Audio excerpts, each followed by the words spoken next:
Hello and welcome to the channel. If you're new here and you care about truth, political accountability, and eye-opening insights into the power plays shaping our society, be sure to subscribe and turn on notifications so you never miss a single episode. Today, we're diving into one of the most shocking and controversial political scandals to hit the Ugandan opposition in recent times, the alleged staged abduction by a former official of the National Unity Platform, NUP, all for the sake of money. Yes, you heard that right. According to multiple credible sources, what many initially believed to be yet another politically motivated disappearance in Uganda was, in fact, a calculated scheme orchestrated by none other than the individual who claimed to be the victim. The man at the center of this unfolding drama, a former NUP official whose identity we're choosing not to sensationalize, reportedly faked his own abduction in a bid to exploit the party's emotional and financial support structures. And the motive? Cold, hard cash. When news first broke about his abduction, the public and political community reacted with anger, concern, and overwhelming support. Social media lit up with hashtags, solidarity messages, and passionate calls for justice.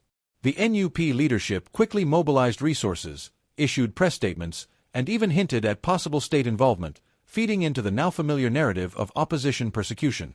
But behind the scenes, whispers were already emerging.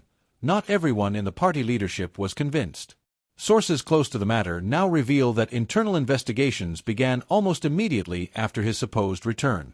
Red flags were raised about inconsistencies in his story. He claimed to have been held in an unknown location, tortured, and dumped miles away, yet bore no physical signs consistent with such treatment. Medical checks reportedly returned no evidence of physical abuse.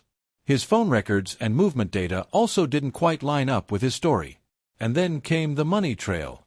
Insiders say the former official had previously hinted to colleagues about his financial struggles and frustrations with being underappreciated by the party.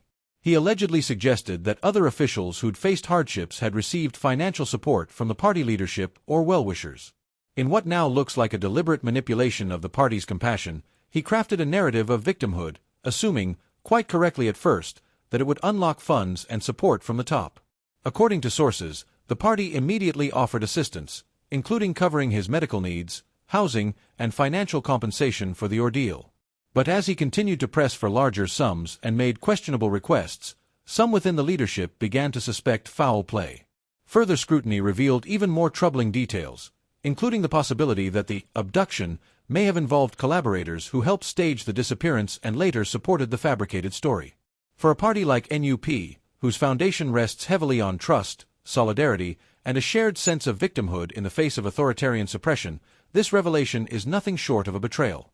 Not only does it cast a shadow over genuine victims of political violence, but it also undermines the party's credibility at a time when it needs to be presenting a unified and disciplined front. Reactions from within the NUP camp have been mixed. Some members are calling for legal action against the individual, citing betrayal and misuse of party resources. Others worry that pursuing the issue publicly could do more damage than good, potentially handing ammunition to regime sympathizers eager to discredit the opposition.